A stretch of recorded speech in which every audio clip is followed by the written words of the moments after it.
Seb Blatter, vous connaissiez Gianni Infantino pour répondre à ma question, et aujourd'hui, ce que vous dites sur Europe 1, c'est qu'il n'est pas un bon président de la FIFA? Il n'est pas un bon président, je dois le dire,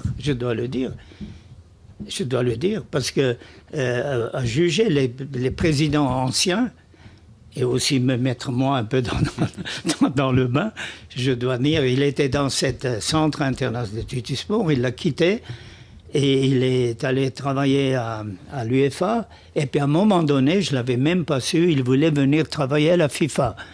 Et le service personnel a fait un test ou quelque chose pour une place de conseiller juridique à la FIFA, et puis ils ne l'ont pas admis. Moi, je ne savais même pas qu'il voulait venir à la FIFA. Et ensuite, il est allé à l'UEFA. Il est allé à l'UEFA comme juriste d'abord et comme secrétaire général. Et je l'ai connu alors comme secrétaire général à la FIFA.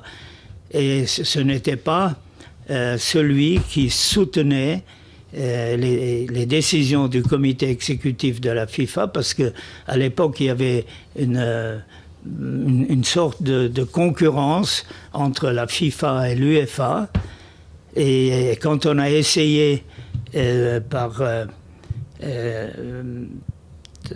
une réforme de la FIFA qui disait entre autres que maintenant, dorénavant, tous les membres du comité exécutif de la FIFA qui sont élus par leur confédération, avant de venir à la FIFA, on doit les soumettre à un test. Et donc, un test, pas physique, mais probité, etc. Et alors, il y avait la grande réunion à l'époque, qui était dirigée par un membre du comité exécutif de la FIFA, qui était un Allemand, mais pas Beckenbauer, c'est un autre Allemand qui dirigeait ça. Et alors quand on a présenté ça, il y a eu une demande de l'Europe, puis l'Europe a dit « Jamais de la vie, l'Europe laisserait un de ses membres être jugé